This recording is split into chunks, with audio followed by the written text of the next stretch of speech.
Hello বন্ধুরা, তোমরা সবাই কেমন আছো? আশা করছি তোমরা সবাই ভীষণ ভালো আছো।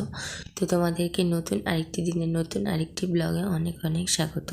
বন্ধুরা, আমার চ্যানেল যদি নতুন হয়ে থাকো তাহলে অবশ্যই আমার চ্যানেলটাকে সাবস্ক্রাইব করে দিও আর পাশে থাকা বেল আইকনটা প্রেস করে দিও, যাতে করে আমার ভিডিওর প্রত্যেকটা নোটিফিকেশন সবার আগে তোমাদের কাছে পৌঁছে যায়।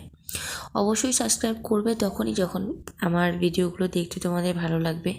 তো ভালো লাগলেই করো, কোনো জোর জবরদস্তি নেই।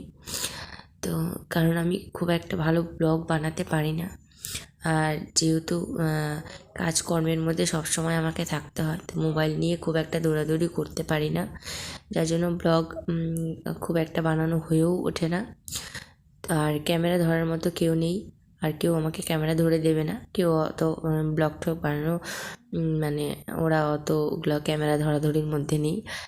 তো যাই হোক, তো যেটুকু বানাই ওটুকুই।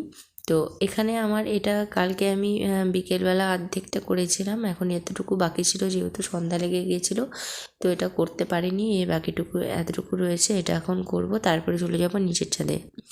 তো নিচের ছাদে যখন গিয়েছি, ওটাতে আমি ক্যামেরাটা লাগিয়েছিলাম, কিন্তু বিশ্বাস করবে না, যেহেতু ঢালাই হয়েছিল আর নিচে প্রচণ্ড হারে নোংরা, মানে সিমেন্টের যত ধুলাবালি রয়েছে সমস্ত কিছু পড়েছে।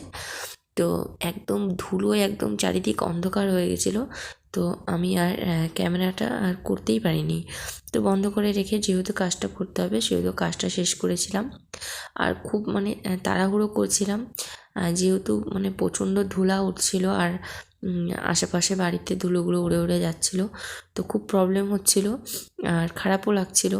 কিন্তু পরিষ্কার না করেও তো পারছি না, যেহেতু বাড়িতে পুজো রয়েছে সেহেতু।